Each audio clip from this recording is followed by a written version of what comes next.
Hi guys, my name is Nemish. I'm I'm not really prepared for the talk, just to show you one fun thing.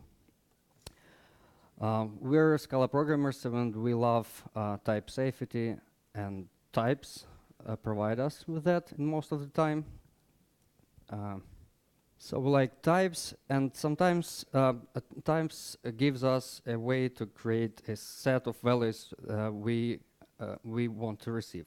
But for example, in this situation, we have a user with a name and age, which is just an integer that is signed, of course, and we can pass a -11 there, for example. So we have to restrict our input using this require, and if you've heard about ensuring. Who have heard about ensuring? Oh, that's fine. But the problem with this solution is that this requires a runtime check. So we will have an exception during runtime, but we like types, and we want to have a compile time error in this situation. But with usual type systems, we cannot do this.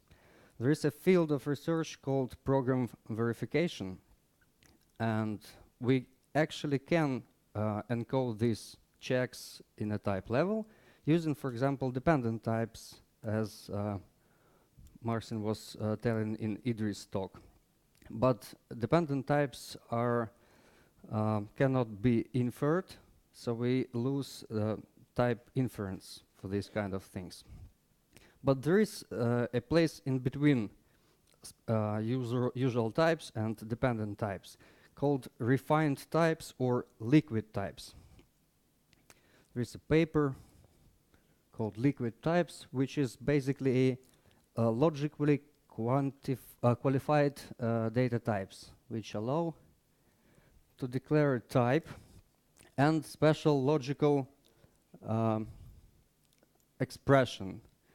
So we can limit our integer, for example, for values in between 1 and 99.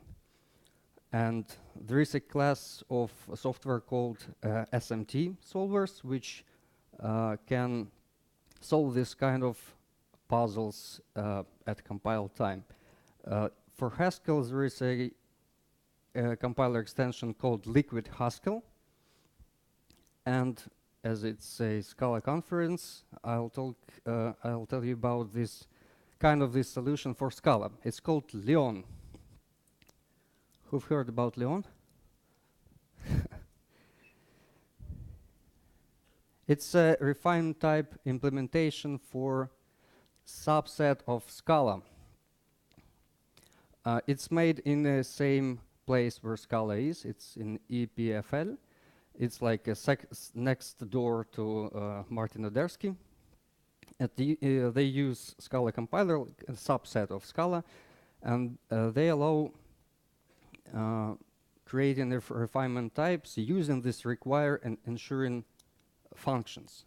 So the compiler analyzes code, finds this ensuring and require annotations, and tries to solve these puzzles in compile time. So basically, we can try to check that size of a list is larger than 0. And if we change it, for example, in the nil case, we'll return -1.